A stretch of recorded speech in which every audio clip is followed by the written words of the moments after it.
50টা ফুলামান হইব লাঠি বর্গা লইয়া আইছে খালি স্টুডেন্ট মেডিকেল নার্স পুরুষ এবং মহিলা লাঠি ছোটা নিয়ে আসছে। মেডিকেলের যা স্টাফ আছে সব তোলা হয়েছে স্টুডেন্ট 20-25 জন 30 জন।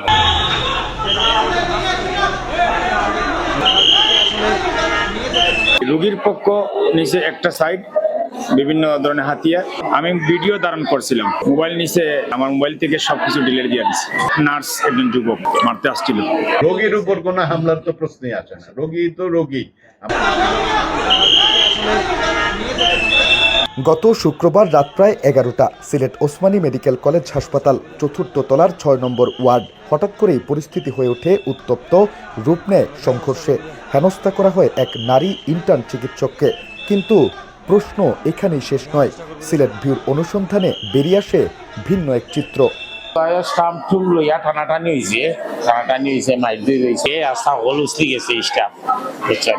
বহুত সারা ইন্টার মেডিকেলের যা স্টাফ আছে সব তোলা হয়েছে 50টা ফুলামান হইব লাস্টে তোমার লাঠি বর্গা লইয়া আইছে যদি কোনো মাইল ভাঙ্গা হয় খালি স্টুডেন্ট মেডিকেলের। প্রত্যক্ষদর্শী ও রোগীর স্বজনদের অভিযোগ, কাঙ্ক্ষিত চিকিৎসা সেবা পাচ্ছিলেন না তারা। এই অভিযোগ থেকেই শুরু হয় শিক্ষানবিশ চিকিৎসকদের সঙ্গে বাকবিতণ্ডা। এক পর্যায়ে তার রূপ নেয় হাতাহাতি ও হামলায়। প্রথমে কথাবার্তা হয়েছিল ডাক্তারের সাথে, ডাক্তার বলতে ইন্টারনেট ডাক্তার যে আসলে ওইখানে ডিউটি ডাক্তার বিসিলা ছিল, তারা একটু চিল্লাচিল্লি করছে। চিল্লাচিল্লি করার পরে পাবলিকের মাধ্যমে একজনে কে ভিডিও করছিল, সে মোবাইল টান্নারিয়ে নিয়েছিল। ওই মোবাইল টান্নার নিচ্ছে, এরপরে আবার তাদের একজনের চোর মারছে। এই ভিতরে গিয়ে লাঠি নিয়ে এসে পরে তার মাথায় বাড়ি দিচ্ছে, মানে একটা বাড়ি দিয়ে দিচ্ছে। স্টাফ এবং ওই যে অ্যাটেন্ডেন্স দুইজন, তারা কিন্তু উভয়ে পাল্টাপাল্টি মারা হয়েছে। এ একটা দিয়ে মারছে, পরে ওইটা তারা আবার ধরিয়ে নিয়ে আনিছে, পরে আবার দিয়ে আর একটা আনছে, আবার বাড়ি দিচ্ছে। এমনটাই প্রচারিত হচ্ছে। তবে প্রথমে রোগীর স্বজনরা উত্তেজিত হয়ে চিকিৎসকদের দিকে চড়াও হলেও পরবর্তীতে বিক্ষুব্ধ ইন্টার্ন চিকিৎসক এবং হাসপাতালের স্টাফরা মিলে লাঠি সোটা নিয়ে ওয়ার্ডে প্রবেশ করেন।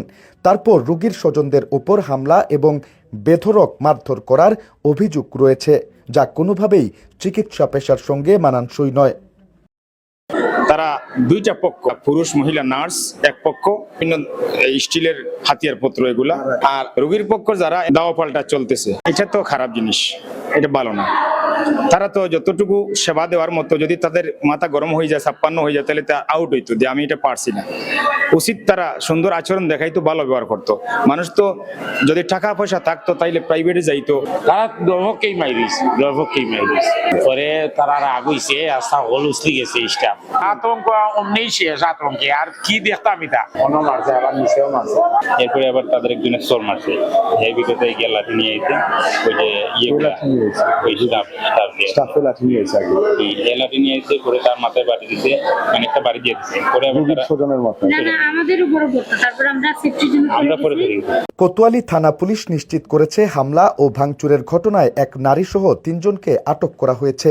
তাদের মধ্যে আহত এক নারী ও এক পুরুষকে ভর্তি করা হয় একটি বেসরকারি হাসপাতালে।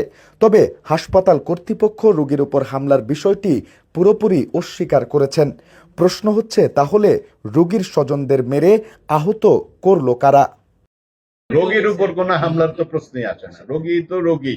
আমরা যতই বলি আলটিমেটলি মানে রোগীর লোকের উপরও হামলা হয় না, কিন্তু রোগীর তো প্রশ্নই আসে না। রোগী তো মানে বলতেছি যে রোগীর উপরে যতই রাগ থাকুক, আসলে মানে এটা তাহলে তো ওই লোকের কাজ আর আমার কাছে এক হয়ে গেল, ওইটা হয় না। চিকিৎসকরা অবশ্যই সম্মান ও নিরাপত্তা পাওয়ার অধিকার রাখেন, ঠিক তেমনি রোগী ও তাদের স্বজনদেরও মানবিক আচরণ এবং চিকিৎসা সেবা পাওয়ার অধিকার রয়েছে। কিন্তু ওসমানী মেডিকেল কলেজ হাসপাতালের ডাক্তার ও স্টাফদের বিরুদ্ধে রোগীদের সঙ্গে অশোভন আচরণের অভিযোগ নতুন নয়। বেশিরভাগই চলতেছে আপনার হাতের মুঠের কারবার। যারা হাতের মুঠ দিতে পারে তার সেবা হয়। কোনো কোনো সময় আমার মনে হয় এই দেশে জন্ম না নিয়ে অন্য দেশে যদি জন্ম নিতাম, অন্যান্য রাষ্ট্রে হিংস্র বনের পশু যে পরিমাণ সেবা পায়, এই সেবা বাংলাদেশ সরকারি মেডিকেলগুলো পায় না। যদি এই ঘটনায় রোগীর স্বজনরা অপরাধী হয়ে থাকেন, তাহলে চিকিৎসকরাও কি সমান অপরাধে অপরাধী নন? তাহলে মারধরে অংশ নেওয়া স্টাফ এবং ডাক্তারদের বিরুদ্ধে কেন কোনো আইনানুগ ব্যবস্থা নেওয়া হবে না? এমনটাই প্রশ্ন তাদের।